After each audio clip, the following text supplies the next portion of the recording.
നമസ്കാരം. Raf talk ഫുട്ബോളിലേക്ക് അവർക്കും സ്വാഗതം. റാഷ്ഫോർഡ് ടു ബാഴ്സലോണ കുറേ നാളുകളായിട്ട് കേൾക്കുന്നതാണല്ലോ. ആ കാര്യത്തിൽ എന്ത് സംഭവിക്കുന്നു എന്നതിനെക്കുറിച്ച് ഇപ്പോൾ Italian football journalist Fabricio Romano ഒരു സ്ഥിരീകരണം നൽകുന്നുണ്ട്. നമ്മളതൊന്ന് പരിശോധിക്കുകയാണ്. അദ്ദേഹം പറയുന്നു, മാർക്കസ് റാഷ്ഫോർഡ് ബാഴ്സലോണയിലേക്ക് പോകാൻ ആഗ്രഹിക്കുന്നു. ഓൾറെഡി കഴിഞ്ഞ ജനുവരിയിൽ അദ്ദേഹം താൻ പോകാൻ ആഗ്രഹിക്കുന്നു എന്നുള്ളത് വെളിപ്പെടുത്തിയതാണ്. അദ്ദേഹം വളരെ കീനായിരുന്നു ആ മൂവിന്.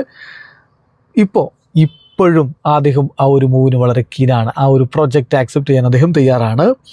പോസിറ്റീവ് ഫീലിങ്സ് ആണ് ഇപ്പോൾ പ്ലെയറുടെ സൈഡിൽ നിന്നുള്ളത്. പുതിയ മീറ്റിങ്ങുകളൊക്കെ നടന്നിട്ടുണ്ട് ബാഴ്സലോണയുമായിട്ട്. But still club to club ടോക്കുകൾ ഏർലി സ്റ്റേജസിൽ മാത്രമാണ്. ബാഴ്സലോണക്ക് കൂടുതൽ ഓപ്ഷൻസ് ഉണ്ട് എന്നുള്ളതാണ് മറ്റൊരു കാരണം. അതേസമയം Manchester United 40 million sterling pound ആവശ്യപ്പെടുന്നുമുണ്ട്. അപ്പോൾ ഇതാണ് നിലവിലെ ഒരു സ്ഥിതിവിശേഷം. ചുരുക്കത്തിൽ മാർക്കസ് റാഷ്ഫോർഡിന് കൊടുക്കണമെങ്കിൽ 40 മില്യൺ സ്റ്റെർലിംഗ് പൗണ്ട് വേണമെന്നാണ് മാഞ്ചസ്റ്റർ യുണൈറ്റഡിൻ്റെ ആവശ്യം.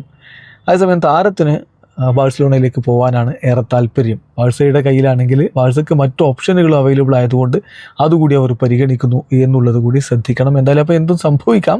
താരം എന്തായാലും ബാഴ്സയിലേക്ക് പോകാൻ തയ്യാറെടുത്ത് നിൽക്കുകയാണ്. വീഡിയോ അവസാനിക്കുന്നു. ഫുട്ബോൾ ലോകത്തെ കൂടുതൽ വിശേഷങ്ങളുമായി റാഫ് ടോക്സ് വീണ്ടും എത്താം.